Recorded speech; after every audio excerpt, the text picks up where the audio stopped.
Hello guys, right angle academy के YouTube channel पर आपका फिर से स्वागत है। जैसा कि आप सब लोगों को पता है, राजस्थान के भूगोल की सीरीज में हम लोग फिजिकल डिविजन्स तक पहुंच गए थे। फिजिकल डिविजन्स का जनरल इंट्रोडक्शन होता है, परिचय होता है, वो हमने देखा। अब हम चार जो फिजिकल डिविजन्स हैं, राजस्थान के जो भौतिक विभाग हैं, उनको एक एक करके उनकी स्टडी करेंगे। जिनमें से पहला फिजिकल डिविजन है पश्चिमी रेगिस्तानी क्षेत्र, वेस्टर्न डेजर्ट रीजन। पश्चिमी रेगिस्तानी क्षेत्र पहला जो आपका भौतिक विभाग है वो है आपका पश्चिमी रेगिस्तानी क्षेत्र। हम सब लोगों को पता है कि राजस्थान में जो अरावली पर्वत श्रृंखला है उसके पूर्व में मैदान और पठारी क्षेत्र है, जबकि उसके पश्चिम में अपन जाएंगे तो पूरा रेगिस्तान फैला हुआ है। और वो जो पूरा का पूरा रीजन है, लगभग राजस्थान का 61% घेरा हुआ है, राजस्थान का पार्ट है वो उसको। और उसका जो फिजिकल डिवीजन है उसी को आज हम अध्ययन करने वाले हैं। चलिए आगे बढ़ते हैं। इस फिजिकल डिवीजन में इसका कुल क्षेत्रफल देखा जाए तो इसका क्षेत्रफल है आपका 1,75,000 वर्ग किलोमीटर, लगभग 1,75,000 वर्ग किलोमीटर है, जो कि पूरे राजस्थान के क्षेत्रफल को अगर 100% माना जाए तो उसका 61.10%, लगभग 61% जो भाग है वो शुष्क मरुस्थलीय क्षेत्र या पश्चिमी मरुस्थलीय क्षेत्र में के अंतर्गत आता है।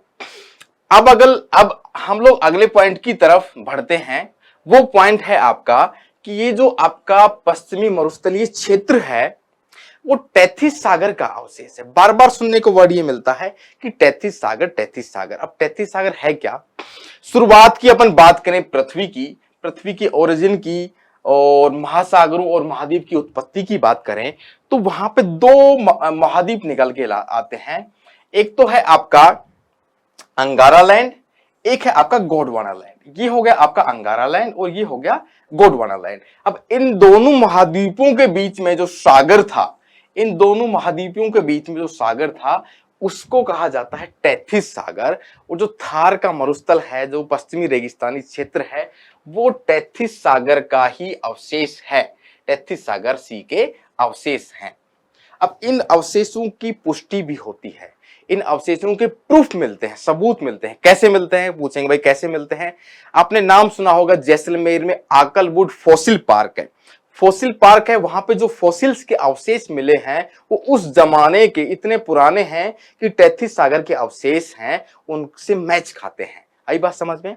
अगले पॉइंट की तरफ बात करते हैं। अब ये जो पश्चिमी मरुस्थलीय क्षेत्र है तो अपन उसको बोले कि मरुस्थल। दो वर्ड की अपन बात करें तो पहला एक वर्ड आया मरु, दूसरा एक वर्ड निकल के आया थली। दो वर्ड से मिलके बना है मरु और थली। अब मरु का मीनिंग ये हुआ मृत या फिर डेड, मृत प्राय कोई क्षेत्र होगा, उसको अपन कहेंगे मरुस्थल, मृत प्राय क्षेत्र। अब आपका जो मारवाड़ रीजन है वो मरुस्थल होने के कारण उसको मृत प्राय क्षेत्र कहा जाता है। तो मरु जो क्षेत्र हो गया आपका मारवाड़, एक रीजन भी हो गया, मारवाड़ रीजन हो गया। और थली, थली मतलब हो गया स्थान या क्षेत्र, थली का मतलब है क्षेत्र। अब ये थली है आपका जैसलमेर और बीकानेर वाला जो क्षेत्र है उसको अपन थली के नाम से जानते हैं। मरु प्लस थली, मरु हो गया आपका मारवाड़ और थली रीजन हो गया जैसलमेर बीकानेर। इन दोनों को अपन मिलाए, मरु और थली क्षेत्रों को, तो आपका पूरा मरुस्थलीय, पश्चिमी मरुस्थलीय क्षेत्र के अंतर्गत आता है। अगले पॉइंट की तरफ अपन बढ़ते हैं कि पश्चिमी रेगिस्तानी जो क्षेत्र है, पश्चिमी मरुस्थलीय क्षेत्र है, उसकी विशेषताएं हैं। भाई मरुस्थल है वो बना कैसे, मरुस्थल है उसकी विशेषताएं क्या क्या है, इसीलिए उसको मरुस्थल कहा जाता है। तो उसमें सबसे पहला पॉइंट आता है तापीय अधिकता, मतलब टेम्परेचर है बहुत हाई रहता है, तापमान की अधिकता पाई जाती है। आपने सुना होगा पश्चिमी राजस्थान के जैसे चूरू, बीकानेर, बाड़मेर, इन जगहों का क्षेत्रफल 42, 45 डिग्री, 46 डिग्री सेल्सियस तक पहुंच जाता है। तो तापीय अधिकता रहेगी तो वहां पे जो भी वाटर की बॉडीज होंगी उनका वाष्पीकरण हो जाएगा, पानी की कमी अपने आप को देखने को मिलेगी। दूसरे पॉइंट की बात करें अपन, रेत की अधिकता, जो वहां पे जो मिट्टी है, रेतीला मरुस्थल है, उसकी अधिकता वहां पे पाई जाती है, रेत की। तो एक दूसरी विशेषता यहां पे ये हो गई। वर्षा की कमी वर्षा की कमी, इस पश्चिमी मरुस्थलीय क्षेत्र में बारिश की कमी पाई जाती है। अब बारिश की कमी क्यों पाई जाती है, इसका भी एक ज्योग्राफिकल रीजन है। जो आपका दक्षिणी पश्चिमी मानसून आता है, उसकी जो ब्रांच आती है वो अरावली पर्वतमाला के लगभग बराबर है, तो इसलिए वो बिना बारिश किए हुए नॉर्थ इंडिया की तरफ निकल जाता है, इसलिए यहां पे वर्षा की कमी पाई जाती है। चौथा पॉइंट यहां पे निकल के आता है विशेषताओं में वनस्पति की कमी। इस रीजन में जो ग्रीन वेजिटेशन है, जो वनस्पति है, उसकी भी कमी पाई जाती है। नागफनी और कैर, ये सब प्रकार के जो मरुद्भिद टाइप के जीरोफाइट्स जो टाइप के जो पेड़ पौधे होते हैं वो वहां पे मिलते हैं। ये अपन ने देखी विशेषताएं। एक पॉइंट मैं यहां पे और बताने वाला हूं, जो मरुस्थल होता है, मरुस्थल का मीनिंग कभी भी सिर्फ और सिर्फ रेगिस्तान या फिर रेत से संबंधित नहीं है। मरुस्थल का मीनिंग होता है जहां पे पानी की कमी रहेगी, वनस्पति नहीं होगी, बारिश नहीं होगी, ऐसा कोई भी क्षेत्र होगा। जैसे मैं एग्जांपल के लिए आपको बोलूं, लेह लद्दाख, लेह लद्दाख जो क्षेत्र है, जो लेह जो आपका यूनियन टेरिटरी है उसके जो अंतर्गत आता है, उसको भी अपन मरुस्थल कहते हैं, लेकिन ठंडा, कोल्ड डेजर्ट है वो, ठंडा मरुस्थल है, वहां पे बारिश की कमी भी है, वहां पे वनस्पति की कमी भी है, ह्यूमिडिटी की कमी भी है। इसका मतलब मरुस्थल के अलग प्रकार भी हो सकते हैं, मरुस्थल अनेक प्रकार का हो सकता है। जैसे अगर रेतीला, अगर जो मिट्टी रही वो रेत जैसी भुरभुरी, जो रेतीला मरुस्थल होता है, उस रेतीले मरुस्थल को अपन कहते हैं रेगिस्तान। रेग रेग एक वर्ड निकल के आता है जिससे बनता है आपका रेगिस्तान। दूसरा प्रकार का चट्टान, अगर कोई ऐसा मरुस्थल है जो वहां पे चट्टाने हैं, अब चट्टाने जहां पे होंगी तो वहां पे वनस्पति भी नहीं होगी, वहां पे पानी का ह्यूमिडिटी की भी कमी रहेगी, तो ऐसा अगर मरुस्थल होगा तो हमें कहेंगे हम्मादिस्तान। हम्माद एक वर्ड निकल के आता है जिससे बना आपका हम्मादिस्तान। मान लो कोई मरुस्थल इस प्रकार का है, दलदला, दलदल मार्सी जिसको रीजन कहते हैं, जैसे आपने नाम सुना होगा कच्छ का रण, रण। अब कच्छ का रण क्षेत्र है वो कैसा है आपका, मार्सी दलदला क्षेत्र है, तो उस टाइप का जो क्षेत्र होता है उसको कहते हैं अपन रण, वो भी एक मरुस्थल का ही प्रकार है। आई बात समझ में। चौथा, जो अपन लेह लद्दाख की बात कर रहे थे, चारों तरफ बर्फ से ढका हुआ क्षेत्र होता है, उसको अपन कहते हैं कोल्ड डेजर्ट या फिर ठंडा मरुस्थल। आई बात समझ में। चलिए आगे बढ़ते हैं। अभी अपन देखने वाले हैं कि जो पश्चिमी रेगिस्तानी क्षेत्र है, पश्चिमी रेगिस्तानी जो थार का मरुस्थल है, उसमें अनेक प्रकार के बालू का स्तूप, बालू का स्तूप होते हैं आपके सैंड ड्यून्स, सैंड ड्यून्स, अपने नाम सुना हुआ अक्सर सैंड ड्यून्स। अब रेतीला मरुस्थल होगा तो उसमें हवा के सहारे रेत है वो प्रवाहित होगी, बहेगी, उसकी वजह से अनेक स्थलाकृतियों का निर्माण होता है, और वो दो स्थलाकृतियां अनेक शेप में होती, अलग अलग शेप की होती हैं। अब उन सबको कहेंगे तो अपन सैंड ड्यून्स, उनको कहेंगे अपन बालू का स्तूप। बालू का मतलब मिट्टी का, रेत का, स्तूप मतलब एक स्तूपा जैसे, स्तूप फॉर्मेशन में उनका निर्माण होता है। उनके भी बहुत सारे प्रकार हैं। कई बार ये क्वेश्चन पूछा जाता है कि इस प्रकार के मरुस्थल की जो आकृति है उसको क्या कहेंगे, पवनानुवर्ती है, अनुदैर्ध्य है आपका, पैराबोलिक बालू का स्तूप हो गया आपका, स्टार शेप्ड हो गया, तारा आकृति में हो गया, ये बहुत सारे प्रकार हैं। उनमें पहला बालू का स्तूप का प्रकार है आपका, उनमें सबसे पहले आता है रेखीय या पवनानुवर्ती। जैसा कि आपको नाम से ही पता लग रहा है, रेखीय और पवनानुवर्ती। मान लो पवन है वो इस डायरेक्शन में बह रही है, तो जो रेत का जो स्तूप बना वो भी इसी डायरेक्शन में बना, इसके पैरेलल ही बना, हवा की दिशा के पैरेलल। मान लो कि हवा इस तरफ से प्रवाहित हो रही है, ये हवा प्रवाहित हो रही है, अब इसी के पैरेलल ही जो बालू का स्तूप बनेगा, इस डायरेक्शन में जो बनेगा उसको कहेंगे अपन पवनानुवर्ती, पवन की दिशा में। अब ये जो रीजन है आपने देखा दक्षिणी पश्चिमी जैसलमेर, जोधपुर, बाड़मेर, इन क्षेत्रों में पवनानुवर्ती बालू का स्तूपों की अधिकता देखने को मिलती है। दूसरा प्रकार है आपका बरखान या फिर अर्धचंद्राकार, आधे चंद्रमा की आकृति में ये स्थलाकृति हो गई, तो इसको कहेंगे अपन बरखान, बरचान जिसको बोलते हैं। अर्धचंद्राकार दिख रहा है, शेप से ही दिख रहा है। इस प्रकार के जो बालू का स्तूप रहेंगे वो क्या होगा कि लगभग लगभग 10 से 20 मीटर ऊंचाई रहेगी उनकी, और जो चौड़ाई रही, ये इसकी ऊंचाई हो गई, यहां से अपन बात करें इसकी ऊंचाई हो गई, और ये चौड़ाई हो गई, उसकी चौड़ाई हो गई, चौड़ाई हो गई आपकी 100 से 200 मीटर लगभग चौड़े। क्षेत्र कौन सा है? चूरू, सूरतगढ़, करणी माता, जोधपुर, इस क्षेत्र में अर्धचंद्राकार और आपके बरखान टाइप के जो बालू का स्तूप है वो आपको देखने को मिलेंगे। अगला प्रकार अनुप्रस्थ बालू का स्तूप। अब ये देखा अपने पवन की दिशा में ही।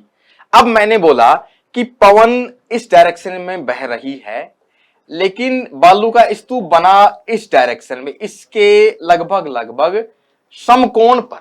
आई बात समझ में? अनुप्रस्थ ये डायरेक्शन हो गई आपकी पवन की, लेकिन जो बालू का स्तूपों का निर्माण हुआ इसके समकोण पर, इसके राइट एंगल पर समकोण स्थिति पे जो बना उसको कहेंगे अपन अनुप्रस्थ बालू का स्तूप। एक प्रकार आता है आपका पैराबोलिक। पैराबोला एक वर्ड है, पैराबोला जो आपका वर्ड है वो निकल के है मैथमेटिक्स से, गणित से। पैराबोला एक आकृति होती है, पैराबोला की आकृति होती है लगभग अर्धचंद्राकार की बात करें तो अर्धचंद्राकार आकृति में ही पैराबोला बनता है, लगभग लगभग ऐसा ही होता है पैराबोला। तो पैराबोला की शेप में जो स्तूप बनते हैं बालू का स्तूप, उनको कहते हैं पैराबोलिक बालू का स्तूप। अगला प्रकार आपका निकल के आता है तारा आकृति, स्टार शेप्ड। कोई भी बालू का स्तूप होगा आपका इस प्रकार से स्टार शेप में देखने को मिलेगा, वो हो गया आपका तारा आकृति या बालू का तारा आकृति का बालू का स्तूप। जैसे जैसलमेर के पोखरण, सोहनगढ़, गंगानगर के सूरतगढ़, ये कुछ रीजन है जहां पे इस प्रकार के बालू का स्तूप देखने को मिलते हैं। आगे बढ़ते हैं। अवरोधी बालू का स्तूप आपको देखने से ही पता लग रहा है, नाम से पता लग रहा है, अवरोध मतलब रुकावट, बाधा, बैरियर बनेगा। मान लो कि कोई भी बैरियर, हवा इस डायरेक्शन में चल रही है, उसके बीच में पेड़, झाड़ी, दीवार के अवरोध के कारण कोई दीवार आ गई, पेड़ आ गया, तो वहां पे एक सैंड ड्यून्स का निर्माण होगा, उसको कहेंगे अपन अवरोधी प्रकार का बालू का स्तूप। एक प्रकार और आता है, आपने नाम सुना होगा सब्र काफिज। सब्र काफिज, इसका मीनिंग ये हुआ कि सब्र काफिज भी एक बालू का स्तूप का प्रकार है जो अरब कंट्रीज से इसका ओरिजिन हुआ है। सब्र काफिज, इसका मतलब ये हुआ कि छोटी छोटी झाड़ियां हैं, घास के झुंड हैं, अब उनकी एक, वो भी एक बैरियर का काम करेगा, उस बैरियर की वजह से आपका बालू का स्तूप का निर्माण होता है, तो उसको अपन कहेंगे सब्र काफिज प्रकार का। कई बार ये क्वेश्चन में पूछ लेते हैं सब्र काफिज क्या है? एक बालू का स्तूप का प्रकार, अपने को ध्यान रखना है ये नाम। आई बात समझ में? तो ये सैंड ड्यून्स के प्रकार हो गए। आगे बढ़ते हैं। अब जो पश्चिमी रेगिस्तानी जो मरुस्थल है, थार का मरुस्थल है, उस क्षेत्र को अपन दो मोटे मोटे भागों में विभाजित करते हैं। क्षेत्रीय विभाजन की अपन बात करें, क्षेत्रीय प्रादेशिक विभाजन की बात करें तो उसमें एक तो आता है शुष्क मरुस्थल। जो पहली क्लास थी उसमें मैंने बताया था कि भाई जो आपका जो मरुस्थल है उसमें दो वर्षा रेखाएं, एक 25 डिग्री सेंटीमीटर वर्षा रेखा, एक 50 डिग्री सेंटीमीटर वर्षा रेखा। 50 सेंटीमीटर वर्षा रेखा है वो आपके अरावली के पैरेलल है, 25 सेंटीमीटर वर्षा रेखा है वो शुष्क और अर्ध शुष्क प्रकार के जो मरुस्थल हैं उनको डिवाइड करने का काम करती है। मैं यहां पे लिख देता हूं 25 सेंटीमीटर वर्षा रेखा। आगे एक ब्लैंक मैप में मैं समझाने वाला हूं 25 सेंटीमीटर और 50 सेंटीमीटर वर्षा रेखा, और शुष्क और अर्धशुष्क मरुस्थल को भी अपन उसमें ड्रॉ करेंगे, उससे ज्यादा अच्छे से समझ में आएगा। लेकिन एक बार के लिए पहला विभाजन हो गया आपका शुष्क मरुस्थल, दूसरा हो गया अर्धशुष्क। पश्चिमी रेगिस्तानी मरुस्थल है उसको अपन ने दो प्रादेशिक विभाजन कर दिए, शुष्क मरुस्थल और अर्धशुष्क। शुष्क का मतलब कि ज्यादा डेजर्ट या मरुस्थलीय कंडीशन पाई जाएंगी, अर्धशुष्क का मतलब यह है कि थोड़ी कम, उसकी आधी प्रकार की जो मरुस्थलीय कंडीशंस हैं, वर्षा है, आपका वेजिटेशन है, ये पाई जाएंगी वहां पे। अब जो शुष्क मरुस्थलीय क्षेत्र है उसको भी तीन भागों में विभाजन किया गया है। इसको अपन ड्रॉ करेंगे तो मैं इसको इसकी एग्जैक्ट लोकेशन दिखाऊंगा। इसमें पहला है आपका शुष्क मरुस्थल में, पहला है आपका चट्टानी मरुस्थल। अंतर्राष्ट्रीय सीमा रेखा से लगता हुआ, आप देखेंगे कि राजस्थान की जो अंतर्राष्ट्रीय सीमा रेखा है जो पाकिस्तान से लगती है, उसके कुछ क्षेत्र में चट्टानी हमादिस्तान प्रकार का मरुस्थल पाया जाता है, वहां पे चट्टाने देखने को मिलती हैं। तो वो एक रीजन हो गया स्पेसिफिक, मैंने उसको बोला चट्टानी मरुस्थल। दूसरा, एक क्षेत्र ऐसा भी आता है जो बालू का स्तूप मुक्त क्षेत्र, सैंड ड्यून से एकदम फ्री रीजन है वो, वहां पे सैंड ड्यून्स आपको देखने को ही नहीं मिलेंगे। है तो वो मरुस्थल का ही प्रकार, लेकिन सैंड ड्यून्स देखने को नहीं मिलेंगे। वो है आपका जैसलमेर के आसपास का क्षेत्र है, जैसलमेर के आसपास का क्षेत्र है। सीव जगह हो गई, जैसलमेर है, पोखरण है। अब ये जो क्षेत्र है, उन क्षेत्र में, उस क्षेत्र में आपको सैंड ड्यून्स या फिर बालू का स्तूप देखने को नहीं मिलेंगे। इसकी खासियत देखिए, तो ये जो रीजन है अवसादी चट्टाने, ये जो क्षेत्र है आपकी अवसादी प्रकार की सेडिमेंट टाइप की रॉक्स हैं उनसे बना हुआ है। उसका सबूत आपको मिलता है आकलवुड फासिलबाद, जिसकी अभी बात कर रहे थे अपन, तैतीस सागर के अवशेष हैं, ये वहीं पे देखने को मिलता है उसी क्षेत्र में। दूसरा पॉइंट ये है कि इसी क्षेत्र में जहां पे बालू का स्तूप मुक्त क्षेत्र है, वहां पे लाठी सीरीज, लाठी सीरीज के एक प्रकार है सेवड़ घास का, ऊपर घास रहेगी और नीचे पानी काफी है, वहां पे पानी है, वहां पे काफी मात्रा में पाई जाता है नीचे की तरफ। उस क्षेत्र को बोलते हैं लाठी सीरीज। लाठी सीरीज काफी चर्चित नाम है, आपने सुना होगा। वहां पे सेवण घास पाई जाती है और वहां पे बालू का स्तूप लगभग लगभग नगण्य है। तीसरा जो इसका सब डिवीजन है वो है आपका पूर्णतः रेतीला मरुस्थल। शुष्क मरुस्थल में ही पहला चट्टानी, दूसरा बालू का स्तूप मुक्त और तीसरा है पूर्णतः रेगिस्तानी रेतीला मरुस्थल है, तो शुष्क मरुस्थल का ही एक प्रकार है। इसको अपन आगे डायग्राम में भी देखेंगे।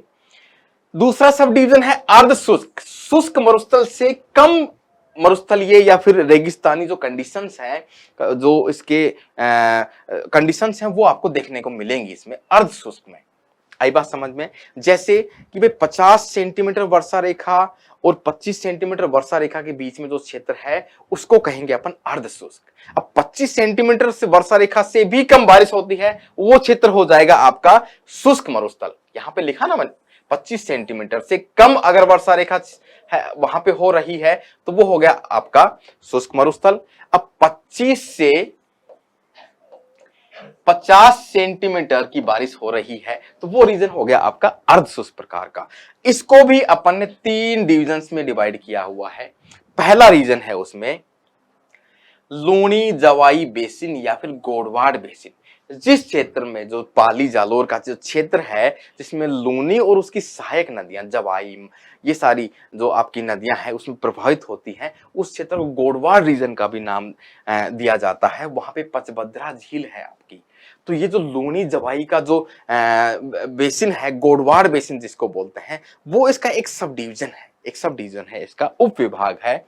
दूसरा उप विभाग अर्ध शुष्क का ही है आपका शेखावाटी या फिर बांगड़ क्षेत्र। शेखावाटी जो क्षेत्र अपना सीकर झुंझुनू वाला क्षेत्र है, वो है आपका अर्ध शुष्क प्रकार का एक सब डिवीजन है।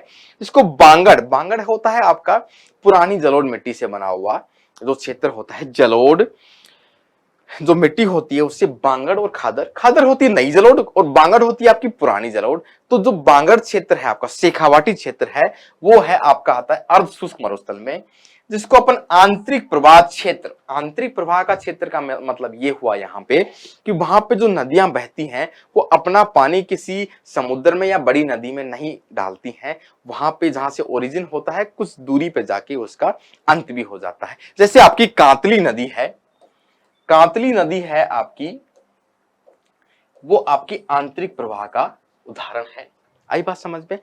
तीसरा इसमें उप विभाग है घग्गर बेसिन या नाली क्षेत्र, जो आपका गंगानगर हनुमानगढ़ का क्षेत्र है, जहां पे आपकी इंदिरा गांधी नहर वाला जो क्षेत्र है उसको यहाँ पे नाली क्षेत्र कहा गया है। और उसको घग्गर नदी जहां से प्रभावित होती है वो भी आपका अर्ध शुष्क प्रकार के मरुस्थल में आता है, उसको नाली क्षेत्र या फिर घग्गर बेसिन कहा जाता है। देखिए मैंने क्या किया कि जो मरुस्थल था पश्चिमी मरुस्थलीय क्षेत्र, उसको 2 पार्ट में डिवाइड कर दिया, एक तो शुष्क और अर्ध शुष्क मरुस्थल, और शुष्क मरुस्थल के भी मैंने 3 पार्ट कर दिए यहाँ पे 1 2 3, और अर्ध शुष्क मरुस्थल के भी 3 पार्ट 1 2 3। अब इन्हीं शुष्क और अर्धशुष्क मरुस्थल के जो उपविभाग हैं उनको मैं राजस्थान की ब्लैंक मैप है, खाली मैप में ड्रॉ करके दिखाता हूं। देखिए यहां पे, देखिए ये राजस्थान का मैप है, फिजिकल मैप है, ये ब्लैंक मैप है, इसको अपन फिजिकल एंटिटी है उसमें अपन दर्शाएंगे। सबसे पहली चीज मैं यहां पे दिखाने वाला हूं वो है आपकी 50 सेंटीमीटर वर्षा रेखा। देखिए ये आपकी वर्षा रेखा है, ये जो रेखा है आपकी, ये हो गई आपकी, ये हो गई आपकी 50 सेंटीमीटर वर्षा रेखा। अब देखिए जितना भी पढ़ा है उसका अपन रिवीजन भी हो जाएगा और यहां पे मैप में ड्रॉ भी कर देंगे। ये चीज देखिए आरएएस के लिए काफी महत्वपूर्ण है। आरएएस का मेंस का एग्जाम होगा तो वहां पे आपको डिटेल में ये चीज बतानी पड़ेगी और मैप ड्रॉ करके दिखाना पड़ेगा। अगर आपने ये मैप ड्रॉ करके वहां पे दिखा दिया तो आपके मार्क्स है एक्सपोनेंशियली बहुत अच्छे तरीके से आपके मार्क्स भी बढ़ जाएंगे। इससे आपकी एक अंडरस्टैंडिंग भी समझ में आती है कि भाई ये जो रीजन है, एक तो बुक्स में लिखा हुआ है अपन ने रट लिया वो चीज नहीं, आपको एक अंडरस्टैंडिंग बन गई तो आपको यहां पे समझ में आ जाएगी। अब ये मैंने एक वर्षा रेखा खींची 50 सेंटीमीटर वर्षा रेखा, और आपका जो अरावली पर्वत श्रृंखला है मैं वो यहां पे ड्रॉ नहीं करूंगा क्योंकि आज अपन बात करने वाले हैं पश्चिमी मरुस्थलीय क्षेत्र की ही। तो अरावली पर्वत श्रृंखला है वो इसके बिल्कुल पैरेलल है। एक चीज समझ में आई। दूसरी चीज, एक मैं वर्षा रेखा और यहां पे दिखाने वाला हूं वो है आपकी 25 सेंटीमीटर वर्षा रेखा। 25 सेंटीमीटर वर्षा रेखा। दो रेखाएं मैंने यहां पे दिखाई राजस्थान के मैप में, 50 सेंटीमीटर वर्षा रेखा और 25 सेंटीमीटर वर्षा रेखा। ठीक है। अगर कोई पूछे आपसे इंटरव्यू में पूछे या फिर कोई मेंस में क्वेश्चन आए या फिर असिस्टेंट प्रोफेसर के एग्जाम में, एबीसीडी के आजकल काफी एक्सपेरिमेंट हो रहे हैं, आरपीएससी आजकल काफी एक्सपेरिमेंट करती है और बहुत अच्छे अच्छे क्वेश्चन निकल के आते हैं। कोई एक यात्री है वो राजस्थान की पश्चिमी दिशा से आपके पूर्वी दिशा में यात्रा करता है, तो उसका जो वर्षा का जो क्षेत्र है, वर्षा की मात्रा है वो आपकी बढ़ेगी घटेगी, इस प्रकार के क्वेश्चन पूछे जा सकते हैं। ये जो वर्षा का जो मात्रा होगी वो आपकी पूर्व दिशा में जाएंगे तो बढ़ती जाएंगी, यहां पे जाके 120 सेंटीमीटर वर्षा, 110 सेंटीमीटर वर्षा आपको देखने को मिलेगी। अब ये जो वर्षा रेखा है अरावली पर्वतमाला के लगभग लगभग पैरेलल है। अब इसके पश्चिम दिशा में अपन जाएंगे तो ये जो पूरा का पूरा रीजन हो गया वो रीजन हो गया आपका कौन सा, पश्चिमी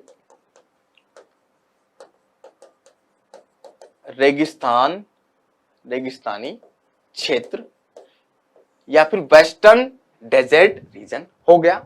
अब उसके मैंने वहां पे दो सब डिवीजन किए थे। दो सब डिवीजन कैसे किए थे, 25 सेंटीमीटर वर्षा रेखा उनको दो भागों में विभाजित करती है। तो वहां पे एक तो हो गया आपका शुष्क मरुस्थल,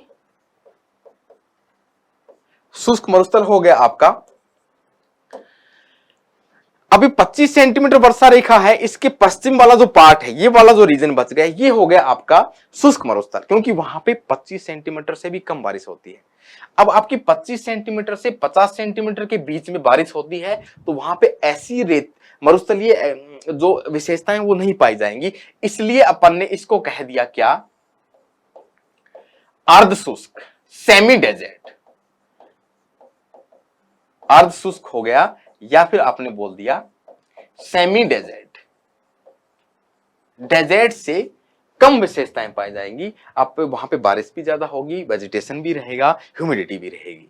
अब क्या किया अपन ने, जो शुष्क मरुस्थलीय क्षेत्र था उसको अपन ने 3 सब डिविजन में बांटा था। कौन कौन सा, मैं फिर से आपको दिखाता हूं ये वाली स्लाइड। शुष्क मरुस्थलीय क्षेत्र उसको 3 भागों में, चट्टानी मरुस्थल, बालू का स्तूप मुक्त क्षेत्र हो गया, यह है आपका जैसलमेर के पास वाला रीजन, और पूर्णतः रेतीला मरुस्थल। ठीक है। अब इसको मैं इस मैप में दिखाता हूं। जैसलमेर के बिल्कुल पास वाला जो ये क्षेत्र है ये हो गया आपका कौन सा, बालू का स्तूप मुक्त क्षेत्र। बालू का स्तूप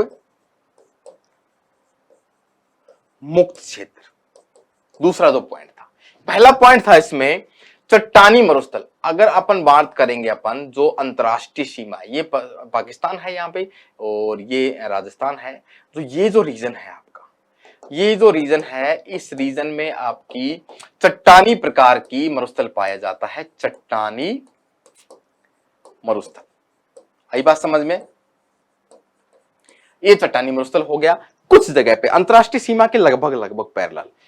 एक रीजन आपका ये निकल के आया, कौन सा? बालू का स्तूप मुक्त क्षेत्र। यहाँ पे पोखरण, सीव, जोधपुर का और जैसलमेर के आसपास का रीजन है। अब जो बाकी जो आपका क्षेत्र बच गया है, ये वाला, ये जो रीजन है आपका, ये है आपका पूर्णतः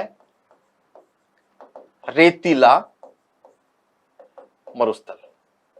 ये जो रीजन हो गया आपका पूर्णतः रेतीला मरुस्थल। 3 सब डिवीजन थे इसके, चट्टानी मरुस्थल, बालू का स्तूप मुक्त क्षेत्र और ये जो रीजन बच गया आपका पूर्णतः रेतीला मरुस्थल। 3 डिवीजन हो गए किसके? शुष्क मरुस्थल के। अब अपन बात करने वाले हैं किसके? अर्ध शुष्क मरुस्थल की। देखिए बहुत अच्छा मेंस का क्वेश्चन भी डेवलप होने वाला है यहाँ पे, और एबीसीडी प्रकार के मल्टीपल चॉइस वाले क्वेश्चन बहुत सारे बनेंगे यहाँ पे। पहला जो रीजन था अपन ने बात की थी, वो रीजन था यहाँ पे ये वाला, जिसको अपन ने कहा था लूनी जवाई का, लूनी जवाई बेसिन या फिर गोडवाड़ क्षेत्र, गोडवाड़ बेसिन, जहां पे लूनी नदी पर और उसकी सहायक नदियां प्रवाहित होती हैं। वो अर्धशुष्क के एक सब डिवीजन है, उसमें आपका लूनी जवाई या गोडवाड़ का बेसिन आ गया। दूसरा आपका रीजन आया आपका सीकर, झुंझुनू और ये वाला क्षेत्र मिला के। इस रीजन को इन्होंने दूसरे नंबर पे इसको बोल दिया आंतरिक प्रवाह या फिर बांगड़ क्षेत्र या फिर शेखावाटी। ये दूसरा प्रकार हो गया अर्धशुष्क का, शेखावाटी या फिर बांगड़ क्षेत्र, बांगड़ क्षेत्र। और तीसरा प्रकार यहां पे बच गया बिल्कुल, यहां पे ये है आपका घग्गर बेसिन,